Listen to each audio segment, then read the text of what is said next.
ಎಲ್ಲರಿಗೂ ನಮಸ್ಕಾರ. ನಾನು ಹೋದ ವಿಡಿಯೋದಲ್ಲಿ ಜೀವಕೋಶ ಅನ್ನುವಂಥ ಕಾನ್ಸೆಪ್ಟ್ ಬಗ್ಗೆ ಟೀಚ್ ಮಾಡ್ತಾ ಇದ್ದೆ. ಅದರ ಒಂದು ಮುಂದುವರೆದಂತಹ ಭಾಗ ಜೀವಕೋಶದ ಕಣದಂಗಗಳು ಅನ್ನುವಂಥ ಒಂದು ಕಾನ್ಸೆಪ್ಟ್ ಮೇಲೆ ನಾನು ನಿಮಗೆ ಇವತ್ತು ಟೀಚ್ ಮಾಡ್ತೀನಿ. ಈಗಾಗಲೇ ನಾವು ಜೀವಕೋಶ ಅಂದರೆ ಏನು ಅದರ ಬಗ್ಗೆ ಬೇಸಿಕ್ ತಿಳ್ಕೊಂಡಿದ್ದೀವಿ. ಮತ್ತು ಜೀವಕೋಶದ ಒಂದು 3 ಪ್ರಮುಖವಾದ ಭಾಗಗಳಲ್ಲಿ ಒಂದಾದಂಥ ಕೋಶಪೊರೆ ತಿಳ್ಕೊಂಡಿದ್ವಿ. ಕೋಶಪೊರೆ ಬಗ್ಗೆ ತಿಳ್ಕೊಂಡಿದ್ವಿ.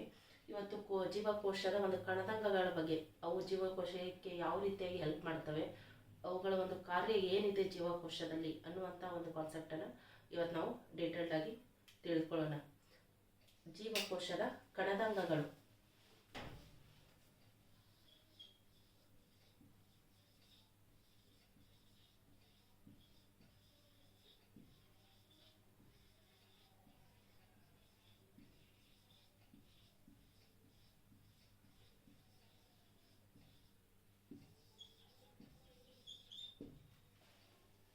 ಈ ಜೀವಕೋಶದ ಕಣದಂಗ ಅನ್ನುವಂಥ ಒಂದು ಕಾನ್ಸೆಪ್ಟನ್ನು ಸ್ಟಾರ್ಟ್ ಮಾಡೋದಕ್ಕಿಂತ ಮುಂಚೆ ಹೋದ ವಿಡಿಯೋದಲ್ಲಿ ನಾವು ಏನೇನು ತಿಳ್ಕೊಂಡಿದ್ವಿ ಅನ್ನೋದನ್ನು 1 ನಿಮಿಷದಲ್ಲಿ ಕ್ವಿಕ್ ಗ್ಲಾನ್ಸ್ ಮಾಡ್ಕೊಳ್ಳೋಣ.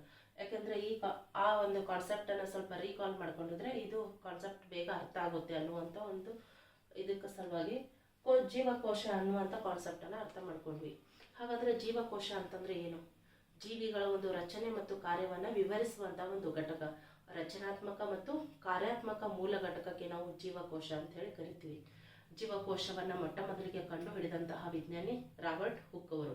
ಹಾಗಾದರೆ ಕೋಶೀಯ ಸಿದ್ಧಾಂತವನ್ನು ಮಂಡಿಸಿದವರು 1839 ಜೇಕಬ್ ಸ್ಲೀಡನ್ ಆ್ಯಂಡ್ ಥಿಯೋಡರ್ ಶ್ವಾನ್ ಅನ್ನುವಂತಹ ವ್ಯಕ್ತಿ ಕೋಶೀಯ ಸಿದ್ಧಾಂತವನ್ನು ಮಂಡಿಸಿದರು.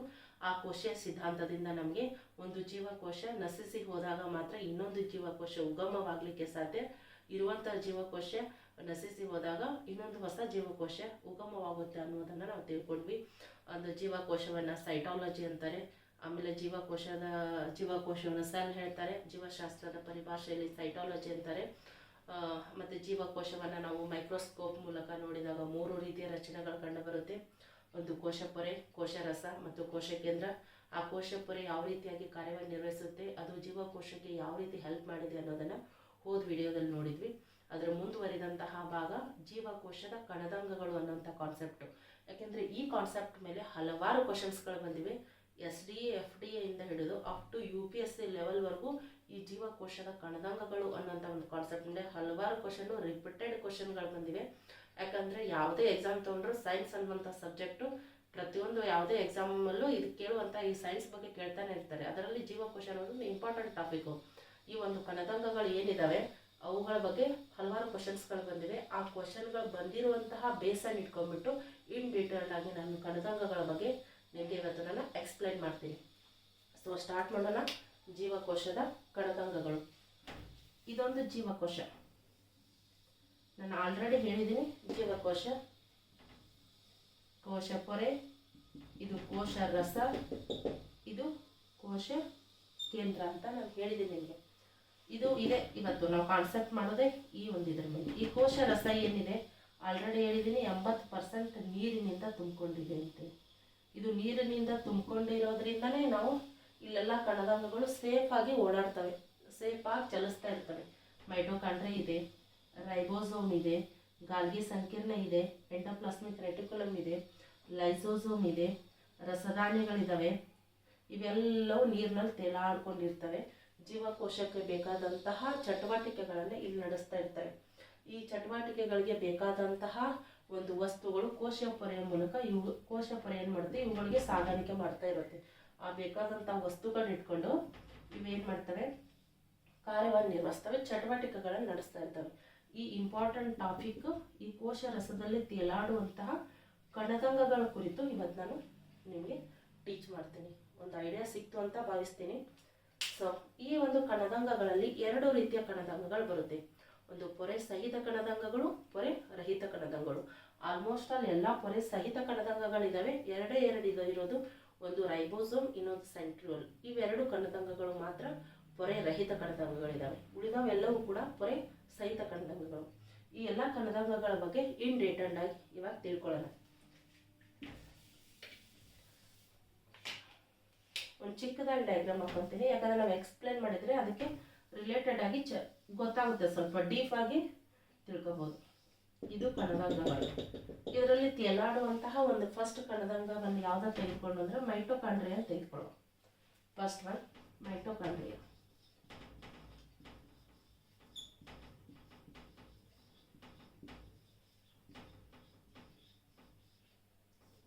ಹಾಗಾದ್ರೆ ಈ ಮೈಟೋಕಾಂಡ್ರಿಯಾ ಬಗ್ಗೆ ಎಕ್ಸಾಮ್ಗಳಲ್ಲಿ ಏನು ಕೇಳಿದ್ದಾರೆ? ಮೈಟೋಕಾಂಡ್ರಿಯಾನ ಕಂಡು ಹಿಡಿದಂತ ವಿಜ್ಞಾನಿ ಯಾರು ಅಂತ ಕೇಳಿದ್ದಾರೆ. ಫಸ್ಟ್ ಕ್ವಶನ್, ಮೈಟೋಕಾಂಡ್ರಿಯಾನ ಕಂಡು ಹಿಡಿದವು ಆಲ್ಟ್ಮನ್ ಮತ್ತು ಕೊಲ್ಲೆಕರ್. ಆಲ್ಟ್ಮನ್ ಅಂಡ್ ಕೊಲ್ಲೆಕರ್ ಈ ಒಂದು ವಿಜ್ಞಾನಿಗಳು ಜೀವಕೋಶದೊಳಗೆ ಮೈಟೋಕಾಂಡ್ರಿಯಾ ಇದೆ ಅಂತ ಹೇಳಿ ಕಂಡು ಹಿಡಿದವರು ಇದು. ಹಾಗಾದ್ರೆ ಮೈಟೋಕಾಂಡ್ರಿಯಾ ಜೀವಕೋಶದಲ್ಲಿ ಏನು ಕಾರ್ಯವನ್ನು ನಿರ್ವಹಿಸುತ್ತೆ, ಇದರಲ್ಲಿ ಏನು ಉತ್ಪಾದನೆ ಆಗುತ್ತೆ ಅನ್ನೋದನ್ನ ನೋಡ್ಕೊಳ್ಳೋಣ. ಇದು ಕೋಶ ಪೊರೆ ಆಯಿತು. ಇದು ಕೋಶ ಪೊರೆಯ ಆದ ನಂತರ ಫಸ್ಟ್ ಕಣದಂಗ ಇಲ್ಲಿ ಯಾವ ತೇಲಾಡ್ತಿರೋದು ಮೈಟೋಕಾಂಡ್ರಿಯಾ ಇರುತ್ತೆ. ಈ ಮೈಟೋಕಾಂಡ್ರಿಯಾದಲ್ಲಿ ಆಹಾರವು ಆಮ್ಲಜನಕದೊಂದಿಗೆ ದಹಿಸಿ ಶಕ್ತಿ ಬಿಡುಗಡೆ ಆಗುತ್ತೆ. ಏನು ಬಿಡುಗಡೆ ಆಗುತ್ತೆ ಅಂದ್ರೆ ಶಕ್ತಿ. ಇದ್ರ ಹೇಳೋದಕ್ಕಿಂತ ಮುಂಚೆ ಇದರ ರಚನೆ ನೋಡ್ಬಿಡುವ. ಇದೊಂದು ಮೈಟೋಕಾಂಡ್ರಿಯಾ. ಇದು ಮೈಟೋಕಾಂಡ್ರಿಯಾ ಅಂತ ಇಟ್ಕೊಂಡ್ರೆ ಈ ಮೈಟೋಕಾಂಡ್ರಿಯಾ ಎರಡು ರೀತಿಯ ರಚನೆಗಳನ್ನು ಒಳಗೊಂಡಿದೆ, ಎರಡು ಹೊದಿಕೆಗಳನ್ನು ಒಳಗೊಂಡಿದೆ, ಅಥವಾ ಪದರಗಳು ಅಥವಾ ಪೊರೆಗಳು ಅನ್ಕೊಂಡ್ರಿ. ಏನಾಗುತ್ತೆ, ಹೊರ ಪೊರೆ ಪೂರ್ತಿ ಸ್ಮೂತ್ ಆಗಿರ್ತತಿ, ನುಣುಪು. ಹೊರ ಪೊರೆ ನುಣುಪಾಗಿರ್ತತಿ. ಈ ಒಳ ಪೊರೆ ಈ ರೀತಿಯಾಗಿ ಬೆರಳಿನಂತಹ ಚಾಚುಗಳನ್ನು ಒಳಗೊಂಡಿರ್ತತಿ. ಈ ರೀತಿ ಹೊರ ಪೊರೆ ನುಣುಪಾಗಿರ್ತತಿ, ಒಳ ಪೊರೆ ಬೆರಳಿನಂತಹ ರಚನೆಗಳನ್ನು ಒಳಗೊಂಡಿರ್ತದೆ ಅಥವಾ ಮಡಿಕೆಯಂತಹ ರಚನೆಗಳನ್ನು ಒಳಗೊಂಡಿರ್ತದೆ. ಈ ಬೆರಳಿನಂತಹ ರಚನೆಯನ್ನು ಒಳಗೊಂಡಿರುವುದಕ್ಕೆ ಏನಂತ ಹೇಳಿ ಕರೀತಾರೆ ಅಂದರೆ ಕ್ರಿಸ್ಟೆ ಅಂತ ಹೇಳಿ ಕರೀತಾರೆ. ಇದು DRPC ಎಕ್ಸಾಮಲ್ಲಿ ಕೇಳಿರುವಂಥ ಕ್ವಶನ್ನು. ಮೈಟೋಕಾಂಡ್ರಿಯಾದಲ್ಲಿರುವ ಒಳಪದರದಲ್ಲಿರುವಂತಹ ಮಡಿಕೆಯಂಥ ರಚನೆಗಳಿಗೆ ಏನಂತ ಹೇಳಿ ಕರೀತಾರೆ? ಮಡಿಕೆಯಂತಹ ರಚನೆಗಳಿಗೆ ಕ್ರಿಸ್ಟೆ ಅಂತ ಹೇಳಿ ಕರೀತಾರೆ. ಹೊರಪೊರೆ ಫುಲ್ ಸ್ಮೂತ್ ಐತಿ, ಒಳಪೊರೆ ಮಾತ್ರ ಈ ರೀತಿಯಾಗಿ ಬೆರಳಿನಂತಹ ರಚನೆಗಳನ್ನು ಒಳಗೊಂಡೈತಿ. ಇದಕ್ಕೆ ಕ್ರಿಸ್ಟೆ ಅಂತ ಹೇಳಿ ಕರೀತಾರೆ. ನೆಕ್ಸ್ಟ್ ಇಲ್ಲೊಂದು ದ್ರವರೂಪದ ವಸ್ತು ಕಂಡು ಬರ್ತದೆ. ಈ ಬೆರಳಿನಂತಹ ರಚನೆಯ ಮೇಲೆ ಒಂದು ದ್ರವರೂಪದ ವಸ್ತುಗಳು ಕಂಡು ಬರ್ತದೆ. ಆ ದ್ರವರೂಪದ ವಸ್ತುವಿಗೆ ಮ್ಯಾಟ್ರಿಕ್ಸ್ ಅಂತ ಹೇಳಿ ಕರೀತಾರೆ. ಏನಂತಾರೆ ಅಂದ್ರೆ ಮ್ಯಾಟ್ರಿಕ್ಸ್, ಕನ್ನಡದಲ್ಲಿ ಮಾತೃಕೆ ಅಂತ ಹೇಳಿ ಕರೀತಾರೆ. ಈ ಕ್ವಶನ್ ಕೇಳಿದ್ದಾರೆ, ಮ್ಯಾಟ್ರಿಕ್ಸ್ ಅಥವಾ ಮಾತೃಕೆ. ಇಲ್ಲಿ ಇನ್ನೊಂದು ಹೋಲ್ ಈ ತರ ದುಂಡಾಕಾರದ ರಚನೆಗಳು ಕಂಡು ಬರ್ತಾವ ಅಲ್ಲಲ್ಲಿ. ಈ ದುಂಡಾಕಾರದ ರಚನೆಗಳು ಏನಂದ್ರೆ ಇದು DNA. ಈ ದುಂಡಾಕಾರದ ರಚನೆಗಳಿಗೆ ಏನಂತ ಹೇಳಿ ಕರೀತಾರೆ ಅಂದ್ರೆ DNA ಅಂತ ಹೇಳಿ ಕರೀತಾರೆ. ಇವೇ DNAಗಳು. ಇದು ಎರಡು ಪೊರೆ. ಹಾಗಾದ್ರೆ ಇದು ಪ್ರೊಸೆಸ್ ಏನ್ ಮಾಡುತ್ತೆ, ಏನ್ ಚಟುವಟಿಕೆ ಮಾಡುತ್ತೆ? ಮೈಟೋಕಾಂಡ್ರಿಯಾದಲ್ಲಿ ಆಹಾರವು ಆಮ್ಲಜನಕದೊಂದಿಗೆ ದಹಿಸಿ ಶಕ್ತಿ ಬಿಡುಗಡೆ ಆಗ್ತದೆ. ನಾ ಈಗ ಮಾತಾಡ್ತಿದ್ದೀವಿ, ನಡೆದಾಡ್ತಿದ್ದೀವಿ, ಓಡಾಡ್ತಿದ್ದೀವಿ. ಈಗ ನಾನು ಟೀಚ್ ಮಾಡ್ತಾ ಇದ್ದೀನಿ ಅಂದರೆ ನನ್ನ ಬಾಡಿಲಿ ಎನರ್ಜಿ ಇರೋದಕ್ಕೆ ನಾನು ಟೀಚ್ ಮಾಡೋದು. ನನ್ನ ಎನರ್ಜಿ ಎಲ್ಲಿಂದ ಬಂದಿದೆ ಅಂದರೆ ಮೈಟೋಕಾಂಡ್ರಿಯಾದಿಂದ ನನಗೆ ಎನರ್ಜಿ ಬಂದಿರೋದು. ಯಾಕೆಂದರೆ ಮೈಟೋಕಾಂಡ್ರಿಯಾದಲ್ಲಿ ಏನು ಪ್ರೊಡ್ಯೂಸ್ ಆಗುತ್ತೆ ಅಂದರೆ ಎನರ್ಜಿ ಆಗುತ್ತೆ. ನಾವು ತಿನ್ನಂಥ ಆಹಾರ ಆಮ್ಲಜನಕದೊಂದಿಗೆ ದಹಿಸಿ ಶಕ್ತಿ ಉತ್ಪಾದನೆ ಆಗೋದು ಯಾವ ಜೀವಕೋಶದ ಯಾವ ಕಣದಂಗದಲ್ಲಿ ಅಂದರೆ ಮೈಟೋಕಾಂಡ್ರಿಯಾದಲ್ಲಿ. ಅಲ್ಲಿ ಶಕ್ತಿ ಉತ್ಪಾದನೆ ಆಗಿ ನಮ್ಮ ಎಲ್ಲ ದೈಹಿಕ ಚಟುವಟಿಕೆಗಳಿಗೆ ಕಾರಣವಾಗಿರುವಂಥ ಶಕ್ತಿ ಬೇಕು. ಆ ಶಕ್ತಿ ಪ್ರೊಡ್ಯೂಸ್ ಆಗಿರೋದೇ ಎಲ್ಲಿ ಅಂತಂದರೆ ಮೈಟೋಕಾಂಡ್ರಿಯಾದಲ್ಲಿ. ಶಕ್ತಿ ಆಹಾರ ಮೀನ್ಸ್ ಗ್ಲೂಕೋಸ್ C6H12O6 ಯಾವುದರೊಂದಿಗೆ ದಹಿಸಿ ಆಮ್ಲಜನಕದೊಂದಿಗೆ ದಹಿಸಿ O2 ಏನು ಬಿಡುಗಡೆ ಆಯಿತು? ಎನರ್ಜಿ ಬಿಡುಗಡೆ ಆಯಿತು. ಓನ್ಲಿ ಶಕ್ತಿ ಅಲ್ಲ, ಬಿಡುಗಡೆ ಆಗುವಂಥ ಶಕ್ತಿ ಯಾವ ರೂಪದಲ್ಲಿ ಬಿಡುಗಡೆ ಆಗ್ತದೆ ಅಂದರೆ ಶಕ್ತಿ ATP ರೂಪದಲ್ಲಿ ಬಿಡುಗಡೆ ಆಗ್ತದೆ. Means ATP. ಇದು ಹಲವಾರು ಬಾರಿ ಕ್ವಶನ್ ರೈಸ್ ಆಗಿರೋದು. ATP ವಿಸ್ತೃತ ರೂಪ ಏನು ಅಥವಾ what is full form of ATP? Adenosine triphosphate ಅಂತೇಳಿ.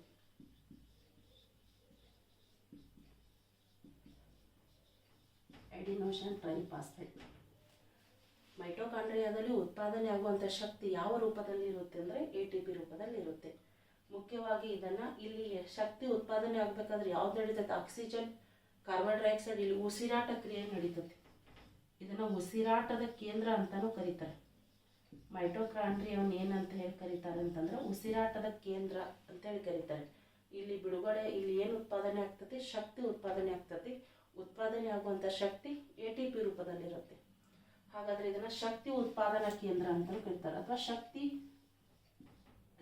ಉತ್ಪಾದನಾ ಕೇಂದ್ರ.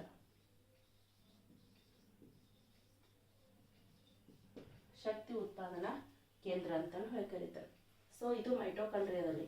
ಮೈಟೋಕಾಂಡ್ರಿಯಾ ನಮ್ಗೆ ಎದಕ್ಕೆ ಉಪಯೋಗವಾಗಿದೆ ಅಂದರೆ ಶಕ್ತಿ ಪ್ರೊಡ್ಯೂಸ್ ಆಗಲಿಕ್ಕೆ ಉಪಯೋಗ ಆಗ್ತದೆ. ಇಲ್ಲಿ ಶಕ್ತಿ ಉತ್ಪಾದನೆ ಆಗುತ್ತೆ. ಉತ್ಪಾದನೆ ಆಗುವ ಶಕ್ತಿ ATP ರೂಪದಲ್ಲಿರುತ್ತೆ.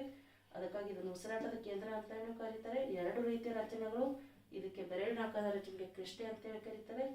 ದ್ರವ ರೂಪದ ವಸ್ತುವಿಗೆ ಮ್ಯಾಟ್ರಿಕ್ಸ್ ಅಂತ ಹೇಳಿ ಕರೀತಾರೆ. ಮೈಟೋಕಾಂಡ್ರಿಯಾದಲ್ಲಿ ಏನಿದೆ, DNA ಇದೆ. ಕಂಡು ಹಿಡಿದವರು ಆಲ್ಟಮನ್ ಮತ್ತು ಕೊಲ್ಲೆಕರ್. ಇವೇನು ಕೇಳಿದ್ರೆ ಇವೆಲ್ಲ ರಿಪೀಟೆಡ್ ಕ್ವಶನ್ಸ್ಗಳೇ. ಇದು ನಮ್ಮ ಒಂದು ಜೀವಕೋಶದ ಪ್ರಮುಖ ಕಣದಂಗ ಮೈಟೋಕಾಂಡ್ರಿಯಾ. ಈ ಮೈಟೋಕಾಂಡ್ರಿಯಾ ಒಂದು ಚಟುವಟಿಕೆ ಅಥವಾ ಏನು ಪ್ರೊಸೀಜರ್ ಇದೆ ಅಂದರೆ ಇಷ್ಟು. ನೆಕ್ಸ್ಟ್ ಕಣದಂಗ ನೋಡೋಣ, ರೈಬೋಸೋಮ್.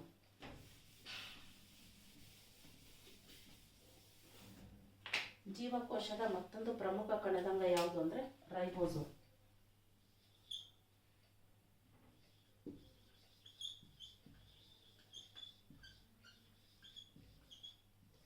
ರೈಬೋಸೋಮ್ ಮತ್ತೆ ಒಂದು ಚಿಕ್ಕದಾಗಿ ಡಯಾಗ್ರಾಮ್ ಹಾಕೋಣ. ಇಲ್ಲಿ ಕಣದಂಗಗಳು ತೇಲಾಡ್ತಿದ್ದಾವೆ. ಫಸ್ಟ್ ಮೈಟೋಕಾಂಡ್ರಿಯಾ ಆಯಿತು, ಈಗ ರೈಬೋಸೋಮ್. ಆಮೇಲೆ ಎಕ್ಸಾಮಲ್ಲಿ ಕೇಳಿರುವಂಥ ಫಸ್ಟ್ ಕ್ವಶನ್, ರೈಬೋಸೋಮ್ ಕಂಡು ಹಿಡಿದವ್ರು ಯಾರು? ಫ್ಯಾರಡೆ. ರೈಬೋಸೋಮ್ ಕಂಡು ಹಿಡಿದಂಥ ವಿಜ್ಞಾನಿ ಫ್ಯಾರಡೆ. ಮೈಟೋಕಾಂಡ್ರಿಯಾ ಶಕ್ತಿ ಉತ್ಪಾದನೆ ಮಾಡಿತು. ಹಾಗಾದರೆ ರೈಬೋಸೋಮ್ ಏನನ್ನು ಉತ್ಪಾದನೆ ಮಾಡುತ್ತೆ? ಅದು ಯಾವ ರೀತಿಯಾಗಿ? ಮೈಟೋಕಾಂಡ್ರಿಯಾದಲ್ಲಿ ಹೇಗೆ ಆಹಾರವು ಆಮ್ಲಜನಕದೊಂದಿಗೆ ದಹಿಸಿ ಶಕ್ತಿ ಉತ್ಪಾದನೆ ಆಯಿತು, ಅದೇ ರೀತಿಯಾಗಿ ರೈಬೋಸೋಮಲ್ಲಿ ಆಹಾರವು ಆಮ್ಲಜನಕದೊಂದಿಗೆ ದಹಿಸಿ ಪ್ರೋಟೀನ್ ಉತ್ಪಾದನೆ ಆಗುತ್ತೆ. ಆಹಾರವು ಆಮ್ಲಜನಕದೊಂದಿಗೆ C6, ಆಹಾರವು ಆಮ್ಲಜನಕದೊಂದಿಗೆ ದಹಿಸಿ H12O6 ದಹಿಸಿ ಇಲ್ಲಿ ಏನು ಬಿಡುಗಡೆ ಆಗುತ್ತೆ? ಪ್ರೋಟೀನ್ ಬಿಡುಗಡೆ ಆಗುತ್ತೆ. ನಮಗೆ ಪ್ರೋಟೀನ್, ಲಿಪಿಡ್, ಕಾರ್ಬೋಹೈಡ್ರೇಟ್ ಇವೆಲ್ಲವೂ ನಮ್ಮ ದೈಹಿಕ ಚಟುವಟಿಕೆಗಳಿಗೆ ಅವಶ್ಯಕ. ಒಂದಿಲ್ಲ ಅಂದರೂ ನಡೆಯೋದಿಲ್ಲ. ಸೊ ನಮ್ಮ ದೇಹಕ್ಕೆ ಅವಶ್ಯಕವಾದಂತಹ ಪ್ರೋಟೀನನ್ನು ಉತ್ಪಾದನೆ ಮಾಡುವುದು ಯಾವುದು ಅಂತಂದರೆ ರೈಬೋಸೋಮ್. ಸೊ ರೈಬೋಸೋಮನ್ನು ಏನು ಹೇಳ್ತಾ ಕರೀತಾರೆ? ಪ್ರೋಟೀನ್ ಕಾರ್ಖಾನೆ ಅಂತೇಳಿ ಕರೀತಾರೆ. ಈ ಕ್ವಶನು ರೈಸ್ ಆಗಿದೆ ಎಷ್ಟೋ ಸಲ. ಪ್ರೋಟೀನ್ ಕಾರ್ಖಾನೆ ಅಂತ ಯಾವುದನ್ನು ಕರೆಯುತ್ತಾರೆ? ಪ್ರೋಟೀನ್ ಉತ್ಪಾದನಾ ಕೇಂದ್ರ ಅಥವಾ ಪ್ರೋಟೀನ್ ಕಾರ್ಖಾನೆ ಅಂತೇಳಿ ರೈಬೋಸೋಮನ್ನು ಕಂಡುಹಿಡಿತಾರೆ. ಮುಖ್ಯವಾಗಿ ಮತ್ತೆ ಇನ್ನೊಂದು ಇಂಪಾರ್ಟೆಂಟು, ಅತಿ ಚಿಕ್ಕ ಕಣದಂಗ.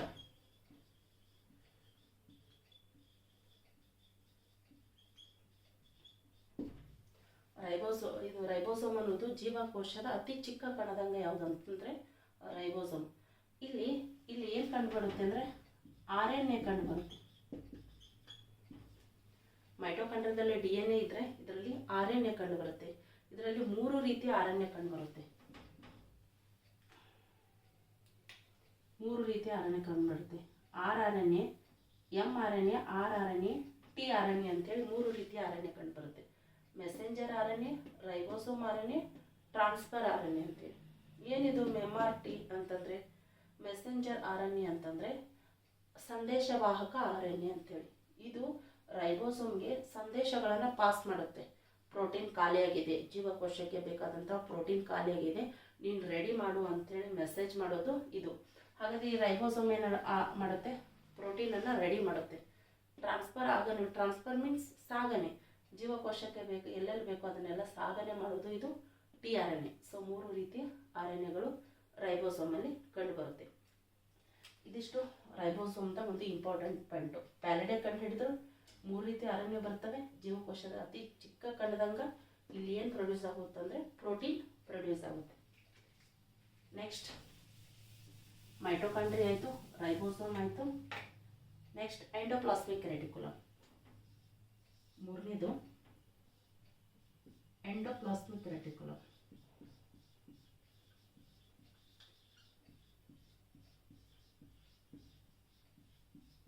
ಎಂಡೋಪ್ಲಾಸ್ಮಿಕ್ ರೆಟಿಕ್ಯುಲಮ್ ಇದು ಕ್ವಶನ್ ಹೆಂಗಾಗಿದೆ ಅಂದರೆ ಎಂಡೋಪ್ಲಾಸ್ಮಿಕ್ ರೆಟಿಕ್ಯುಲಮ್ ಅನ್ನು ಕಂಡು ಹಿಡಿದವರು ಯಾರು? ಪೋರ್ಟರ್.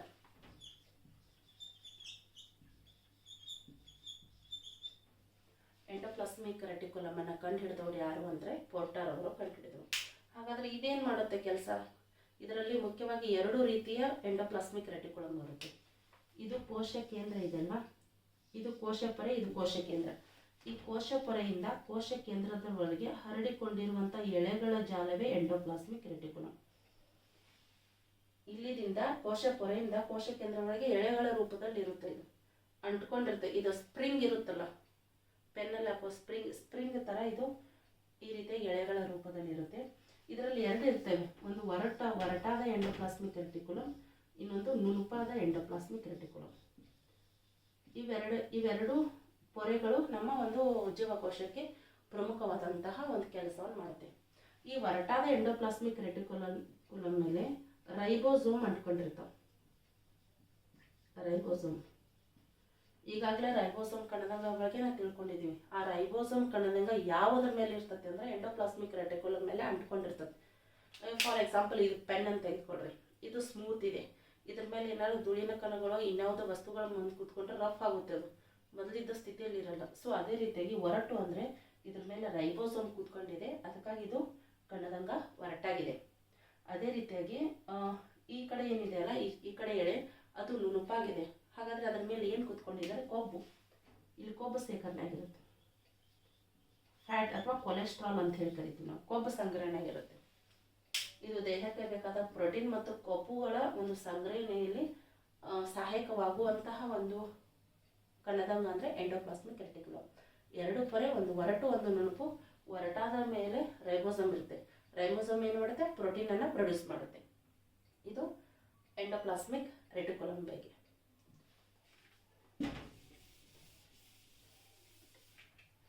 ನೆಕ್ಸ್ಟ್ ಒನ್, ಈಗ ಮೈಟೋಕಾಂಡ್ರಿಯಾ ಆಯಿತು, ರೈಬೋಸೋಮ್ ಆಯಿತು, ಎಂಡೋಪ್ಲಾಸ್ಮಿಕ್ ರೆಟಿಕ್ಯುಲಮ್ ಆಯಿತು. ನಾಲ್ಕನೇದು ಲೈಸೋಸೋಮ್.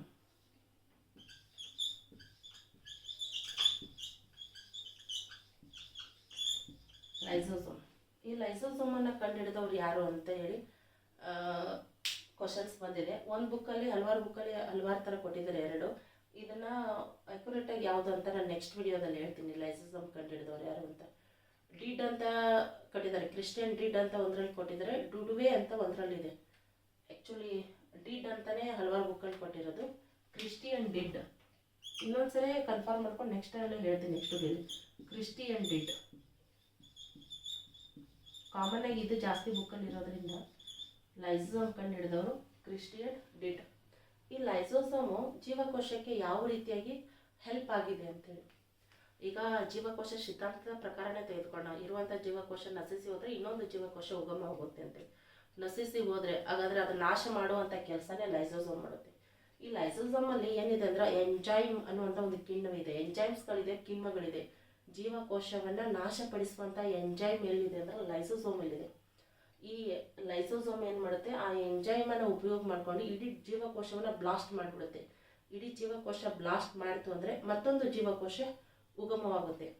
ಆ ಜೀವಕೋಶವನ್ನು ಯಾಕೆ ಬ್ಲಾಸ್ಟ್ ಮಾಡುತ್ತೆ? ಇದು ಮನುಷ್ಯನಿಗೆ ಹೆಂಗೆ ಒಂದು ವಯಸ್ಸು, ಏಜ್, ಜೀವಿತಾವಧಿ ಇದೆಯೋ, ಜೀವಕೋಶಕ್ಕೆ ಅದು ಮುದಿ ಆಗುತ್ತೆ, ಗಾಯವಾಗುತ್ತೆ, ರೋಗಗ್ರಸ್ತ ಆಗುತ್ತೆ.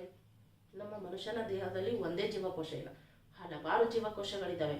ಆ ಹಲವಾರು ಜೀವಕೋಶಗಳಲ್ಲಿ ಲೈಸೋಸೋಮ್ ಕಣದಂಗ ಎಲ್ಲ ಜೀವಕೋಶಗಳಲ್ಲಿದೆ.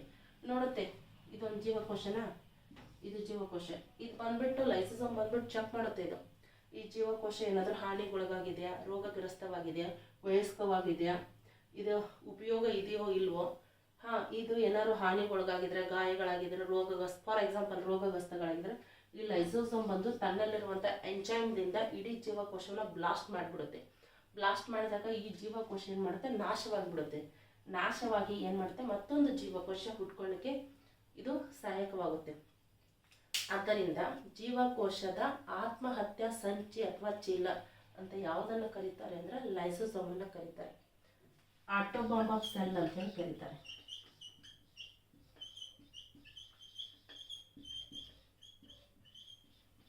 ಜೀವಕೋಶದ ಆತ್ಮಹತ್ಯಾ ಸಂಚಿ ಚೀಲ ಅಥವಾ ಆಟೋಬಾಂಬ್ ಆಫ್ ಸೆಲ್ ಅಂತ ಹೇಳಿ ಕರೀತಾರೆ. ಯಾಕಂದರೆ ಇಡೀ ಜೀವಕೋಶವನ್ನು ನಾಶಪಡಿಸುತ್ತೆ. ಇದನ್ನು ಕಂಡು ಹಿಡಿದವರು ಕ್ರಿಸ್ಟಿಯನ್ ಡಿಡ್. ಇದು ರೋಗಗ್ರಸ್ತವಾಗಿರುವಂಥ ಜೀವಕೋಶವನ್ನು ನಾಶಪಡಿಸುವಂಥ ಒಂದು ಪ್ರಕ್ರಿಯೆ ಇದು ಲೈಸೋಸೋಮಲ್ಲಿ ನಡೆಯುತ್ತೆ. ಇದು ಕೂಡ ಈ ರೀತಿಯಾಗಿ ಜೀವಕೋಶಕ್ಕೆ ಒಂದು ಉಪಯೋಗಕರವಾಗಿದೆ. ಯಾಕೆಂದರೆ ರೋಗಗ್ರಸ್ತ ಆಗಿತ್ತಂದರೆ ಅದನ್ನ ತಗೊಂಡು ಏನು ಮಾಡೋಕ್ಕಾಗ, ಜೀವಕೋಶ ನಾಶ ಆದಾಗ ಇನ್ನೊಂದು ಫ್ರೆಶ್ ಜೀವಕೋಶ ಅಲ್ಲಿ ಇದಾಗುತ್ತೆ, ಉಗಮವಾಗುತ್ತೆ. ಸೊ ಇದು ಲೈಸೋಸೋಮ್. ನೆಕ್ಸ್ಟ್ ಪ್ಲಾಸ್ಟಿಡ್ಗಳು. ನೆಕ್ಸ್ಟ್ ಕಣದಂಗ ಯಾವುದಂದ್ರೆ ಪ್ಲಾಸ್ಟಿಡ್. ಜೀವಕೋಶದಲ್ಲಿ ಇದು ತೇಲಾಡ್ತಿರುತ್ತೆ ಅಂತ ಹೇಳಿದೆ. ಇನ್ನೊಂದು ಇಂಪಾರ್ಟೆಂಟ್ ಅಂದರೆ ಇದ್ರ ಬಗ್ಗೆ ಡೀಟೇಲ್ಡ್ ಆಗಿ ನಾನು ಹೋದ ವಿಡಿಯೋದಲ್ಲಿ ಹೇಳಿದ್ದೀನಿ. ಇದು ಪ್ಲಾಸ್ಟಿಡ್ ಅನ್ನುವಂಥ ಒಂದು ಕಣದಂಗ ಇದು ಮನುಷ್ಯ ಜೀವಕೋಶದಲ್ಲಿ ಇರಲ್ಲ, ಇದು ಸಸ್ಯ ಜೀವಕೋಶದಲ್ಲಿ ಮಾತ್ರ ಇರುತ್ತೆ.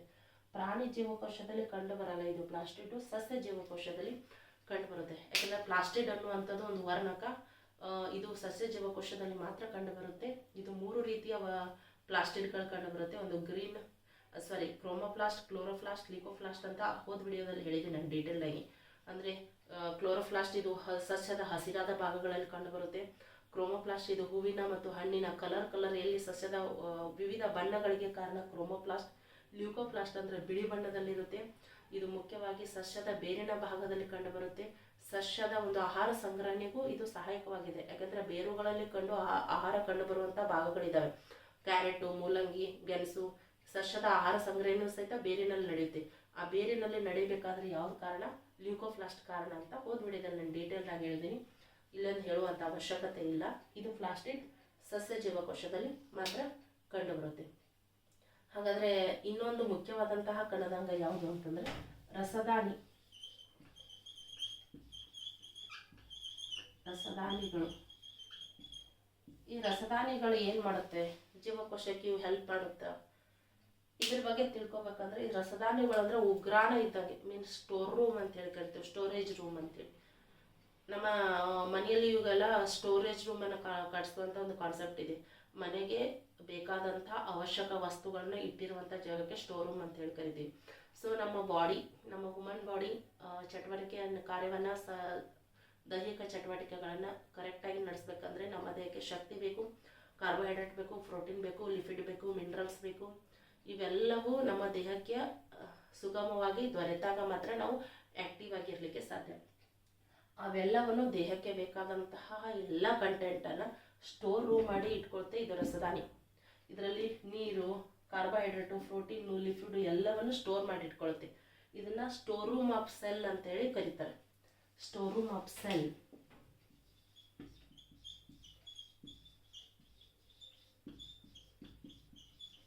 ಅಥವಾ ಜೀವಕೋಶದ ಸಂಗ್ರಹಣಾ ವ್ಯವಸ್ಥೆ ಅಂದ್ರೂ ಇದೆ, ಸ್ಟೋರ್ ರೂಮ್ ಆಫ್ ಸೆಲ್ ಅಂದ್ರೂ ಇದೆ.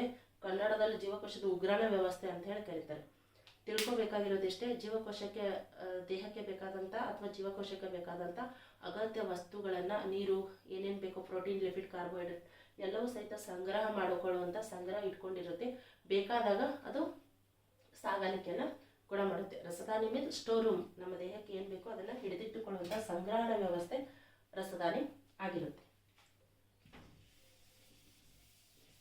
ನೆಕ್ಸ್ಟ್ ಕಾನ್ಸೆಪ್ಟ್ ಗಾಲ್ಗಿ ಸಂಕೀರ್ಣ. ನೆಕ್ಸ್ಟ್ ಕನ್ನದಂಗ ಯಾವುದಂದ್ರೆ ಗಾಲ್ಗಿ ಸಂಕೀರ್ಣ.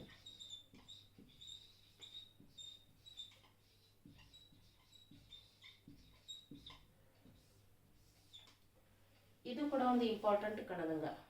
ಗಾಲ್ಗಿ ಸಂಕೀರ್ಣ ಅನ್ನೋದು ಕೂಡ ಒಂದು ಇಂಪಾರ್ಟೆಂಟ್ ಕಣದಂಗ. ಈ ಗಾಲ್ಗಿ ಸಂಕೀರ್ಣವನ್ನು ಕಂಡು ಹಿಡಿದವರು ಕ್ಯಾಮಿಲೋ ಗಾಲ್ಗಿ.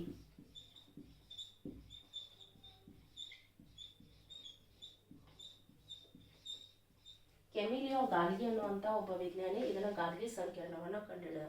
ಈ ಗಾಲ್ಗಿ ಸಂಕೀರ್ಣದಲ್ಲಿ ಏನು ನಡೀತತಿ ಪ್ರಕ್ರಿಯೆ ಅಂದ್ರೆ ಇಲ್ಲಿ ಶ್ರವಿಕಾ ಕಾರ್ಯ ನಡೀತೈತಿ. ಶ್ರವಿಕಾ ಕಾರ್ಯ, ಮುಖ್ಯವಾಗಿ ಶ್ರವಿಕೆ ಆಗೋದು ಗಾಲ್ಗಿ ಸಂಕೀರ್ಣದಲ್ಲಿ. ಹಾಗಾದ್ರೆ ಶ್ರವಿಕೆ ಅಂತಂದ್ರೆ ಏನು? ಈಗ ಫಾರ್ ಎಕ್ಸಾಂಪಲ್ ನಾವು ಆಹಾರವನ್ನ ತಿಂತೀವಿ. ಆಹಾರವನ್ನ ಬಾಯಲ್ಲಿ ಇಟ್ಟುಕೊಂಡ ತಕ್ಷಣ ನಮ್ಮಲ್ಲಿರುವಂಥ ಲಾಲಾರಸ ಗ್ರಂಥಿಗಳು ಅಥವಾ ಸಲೈವಾ ಗ್ರಂಥಿಗಳು ಸಲೈವಾವನ್ನು ಸ್ರವಿಸ್ತವೆ, ಅಂದ್ರೆ ಜೊಲ್ಲು. ಆ ಸಲೈವ ಶ್ರವಿಕೆ ಆದಾಗ ಮಾತ್ರ ಆಹಾರ ಒಳಗಡೆ ಹೋಗ್ಲಿಕ್ಕೆ ಸಾಧ್ಯ. ಆಮೇಲೆ ಸಲೈವ ಮೂಲಕ ಶ್ರವಿಕೆ ಆದಂಥ ಆಹಾರ ಜಠರ, ಅನ್ನನಾಳು, ದೊಡ್ಡ ಕರಳು, ಸಣ್ಣ ಕರಳು ಈ ರೀತಿಯಾಗಿ ಹೋಗುತ್ತೆ. ಜಠರಲ್ಲಿ ಡೈಜೆಷನ್ ಸಿಸ್ಟಮ್ ನಡೆಯುತ್ತೆ, ಜೀರ್ಣಾಂಗ ಹೋಗುತ್ತೆ. ಇವೆಲ್ಲವೂ ಹೈಡ್ರೋಕ್ಲೋರಿಕ್ ಆಮ್ಲ ಇರುತ್ತೆ.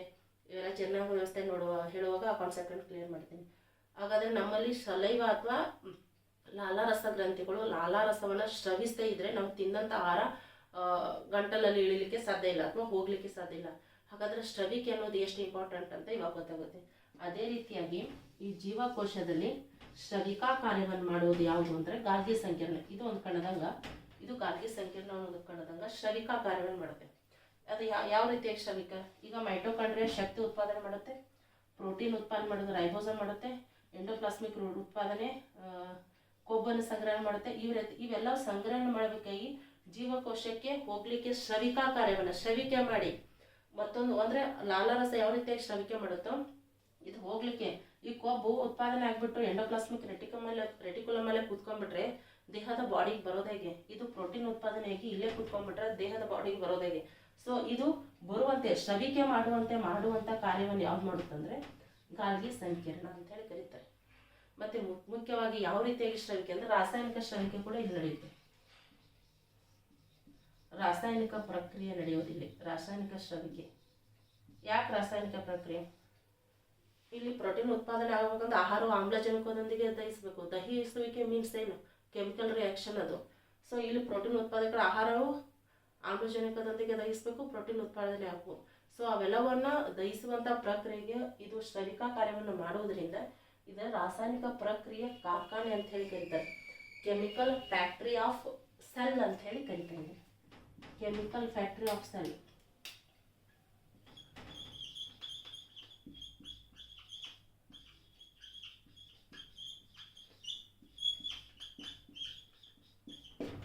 ಕೆಮಿಕಲ್ ಫ್ಯಾಕ್ಟರಿ ಆಫ್ ಸೆಲ್ ಅಂತಾನೂ ಕರೀತಾರೆ. ಜೀವಕೋಶದ ರಾಸಾಯನಿಕ ಕಾರ್ಖಾನೆ. ಇಲ್ಲಿ ಸ್ರವಿಕೆ ಕಾರ್ಯ ನಡೀತೈತಿ. ಯಾವ ರೀತಿ ಸ್ರವಿಕೆ? ಕೆಮಿಕಲ್ ರಿಯಾಕ್ಷನ್ ನಡೆಯೋದು ಇಲ್ಲಿ. ಸೊ ಇದು ಜೀವಕೋಶಕ್ಕೆ ಯಾವ ರೀತಿಯಾಗಿ ನೆರವಾಗಿದೆ ಅಂದ್ರೆ ಸ್ರವಿಕೆಯ ಮೂಲಕ ಕಾರ್ಯವನ್ನು ಮಾಡುವುದರಿಂದ ಜೀವಕೋಶಕ್ಕೆ ನೆರವಾಗಿದೆ. ಇದು ಕೂಡ ಜೀವಕೋಶದ ಒಂದು ಪ್ರಮುಖವಾದ ಕಣದಂಗ ಅಂತ ಹೇಳ್ಬೋದು.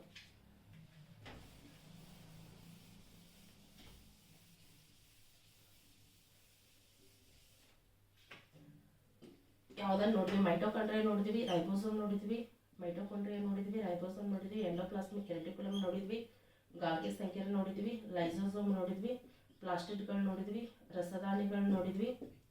ಇಲ್ಲಿವೆಲ್ಲವೂ ಸಹಿತ ಜೀವಕೋಶದ ಒಂದು ಪ್ರಮುಖವಾದಂತಹ ಕಣದಂಗಗಳು. ಇದ್ರ ಬಗ್ಗೆ ಹಲವಾರು ಎಕ್ಸಾಮ್ಗಳಲ್ಲಿ ಹಲವಾರು ರೀತಿಯಲ್ಲಿ ಕೇಳಿದಾರೆ ಕ್ವಶನ್. ಯಾಕೆಂದ್ರೆ ಕೆಲವೊಬ್ರು ಈಗ ಕಾಂಪಿಟೇಷನ್ ಜಾಸ್ತಿ ಆದಂಗೆ ಎಕ್ಸಾಮ್ಗಳು ಕ್ವಶನ್ಗಳು ಟ್ವಿಸ್ಟ್ ಮಾಡ್ತಾರೆ, ಕಠಿಣತೆ ಜಾಸ್ತಿ ಎತ್ಕೊಳ್ಳುತ್ತೆ. ಅಂದ್ರೆ ಡೈರೆಕ್ಟ್ ಕ್ವಶನ್ಗಳು ಬರೋದೀಗ ಕಡಿಮೆ, ಎಲ್ಲವೂ ಆಫ್ಲೈನ್ ರೂಪದಲ್ಲಿ ಕೇಳ್ತಾರೆ. ಸೊ ಯಾವುದೇ ಒಂದು ಕಾನ್ಸೆಪ್ಟ್ ಬಗ್ಗೆ ನಾವು ಡೀಪ್ ಆಗಿ ಅಥವಾ ವಿಷಯ ಆಳವಾಗಿ ತಿಳ್ಕೊಂಡಾಗ ಯಾವುದೇ ರೀತಿಯ ಕ್ವಶನ್ಗಳು ಬಂದರೂ ಸಹಿತ ನಾವು ಆನ್ಸರ್ ಮಾಡಲಿಕ್ಕೆ ಸಾಧ್ಯ. ಇಷ್ಟೊಂದು ಜೀವಕೋಶದ ಇದು ಪ್ರಮುಖವಾದ ಕಣದಂಗಗಳು ಬರುತ್ತೆ. ಈ ಕಣದಂಗಗಳು ಯಾವ ರೀತಿಯ ಕಾರ್ಯವನ್ನು ನಿರ್ವಹಿಸ್ತವೆ ಅಂತೇಳಿ ನಾನು ಡೀಟೇಲ್ಡ್ ಆಗಿ ಹೇಳಕ್ಕೆ ಟ್ರೈ ಮಾಡಿದ್ದೀನಿ. ಐ ಹೋಪ್ ಈ ಕ್ಲಾಸ್ ನಿಮಗೆಲ್ಲ ಯೂಸ್ಫುಲ್ ಆಗೇ ಆಗುತ್ತೆ ಅಂತ ಭಾವಿಸ್ತೀನಿ. ಏನಾದರೂ ಹೇಳೋದಿದ್ರೆ ಕಮೆಂಟ್ ಸೆಕ್ಷನಲ್ಲಿ ಹೇಳಿ, ನಾನು ನಿಮಗೆ ಉತ್ತರಿಸೋ ಪ್ರಯತ್ನವನ್ನು ಮಾಡ್ತೀನಿ. ಮತ್ತು ಇನ್ನೊಂದು ವಿಷಯ, ಇಲ್ಲಿ ಇವತ್ತು ನೋಡಿದ್ದು ನಾವು ಇಷ್ಟೇ, ಜೀವಕೋಶ ಪೊರೆ ಕಣದಂಗಗಳು. ಇದ್ರ ಬಗ್ಗೆ ನಾನು ಡೀಟೇಲ್ಡಾಗಿ ಹೇಳಿದ್ದೀನಿ. ಇನ್ನೊಂದು ಬರೋದೇ ಇಂಪಾರ್ಟೆಂಟು, ಕೋಶ ಕೇಂದ್ರ. ಇದಕ್ಕೆ ನ್ಯೂಕ್ಲಿಯಸ್ ಅಂತ ಹೇಳಿ ಕರೀತಾರೆ. ಜೀವಕೋಶದ ನಿಯಂತ್ರಣ ಘಟಕ, ಕಂಟ್ರೋಲ್ ರೂಮ್ ಆಫ್ ಸೆಲ್ ಅಂತ ಹೇಳಿ ಕರೀತಾರೆ. ಇಲ್ಲೊಂದು ಇಂಪಾರ್ಟೆಂಟ್ ಪ್ರಕ್ರಿಯೆ ನಡೀತಾ, ಅದೇ ಕೋಶ ವಿಭಜನೆ, ಮೀನ್ಸ್ ಸೆಲ್ ಡಿವಿಷನ್ ಅಂತ ಹೇಳಿ ಕರಿತೀವಿ. ಸೆಲ್ ಡಿವಿಷನ್ ಅಥವಾ ಕೋಶ ವಿಭಜನೆ ನಡೆಯುತ್ತೆ. ಇಲ್ಲಿ ನ್ಯೂಕ್ಲಿಯಸ್ ಅಲ್ಲಿ ನಡೆಯುತ್ತೆ. ಸೆಲ್ ಡಿವಿಷನ್ ಪ್ರಕ್ರಿಯೆ ನಡೀತೆ. ಯಾಕಂದ್ರೆ ಇಲ್ಲಿ ಕ್ರೊಮ್ಯಾಟಿನ್ ಇರ್ತವೆ, ಕ್ರೋಮೋಸೋಮ್ಗಳು ಇರ್ತವೆ. ಇವು ಮುಂದೆ ಕ್ರೊಮ್ಯಾಟಿನ್ ಎಳೆಗಳಾಗ್ತವೆ, ಕ್ರೋಮೋಸೋಮ್ಗಳಾಗ್ತವೆ, ಮುಂದೆ ಜೀನ್ಸ್ ಆಗುತ್ತೆ, ಆಮೇಲೆ ವಂಶವಾಹಿಗಳಾಗುತ್ತೆ. ಈ ಒಂದು ವಂಶವಾಹಿಗೆ DNA ಆಗುತ್ತೆ. ಆ DNA ಈ ಕೋಶ ವಿಭಜನೆ ಪ್ರಕ್ರಿಯೆ ಮೈಟಾಸಿಸ್ ಮತ್ತು ಮಿಯಾಸಿಸ್ ರೀತಿಯಲ್ಲಿ ನಡೆಯುತ್ತೆ. ಇವೆಲ್ಲವೂ ಆಗಿ ಒಂದು ಹೊಸ ಜೀವಿಯ ಉಗಮಕ್ಕೆ ಕಾರಣವಾಗುತ್ತೆ. ಇವೆಲ್ಲ ಪ್ರೊಸೀಜರ್ ನಡೆಯುವುದು ಕೋಶ ಕೇಂದ್ರದಲ್ಲಿ. ಸೊ ಕೋಶ ಕೇಂದ್ರ ಅನ್ನುವಂಥ ಒಂದು ಕಾನ್ಸೆಪ್ಟನ್ನು ನಾನು ನೆಕ್ಸ್ಟ್ ಒಂದು ವಿಡಿಯೋದಲ್ಲಿ ಡೀಟೇಲ್ಡ್ ಆಗಿ ಟೀಚ್ ಮಾಡ್ತೀನಿ. ಈ ಒಂದು ವಿಡಿಯೋದಲ್ಲಿ ಜೀವಕೋಶದ ಕಣದಂಗಗಳ ಬಗ್ಗೆ ಹೇಳಿದ್ದೀನಿ. ಇದು ನಿಮಗೆ ಅರ್ಥ ಆಯಿತು ಕಾನ್ಸೆಪ್ಟ್ ಅಂತ ಭಾವಿಸ್ತಾ ಈ ಒಂದು ವಿಡಿಯೋನ ಇಲ್ಲಿಗೆ ಎಂಡ್ ಮಾಡ್ತಾ ಇದ್ದೀನಿ. Thank you.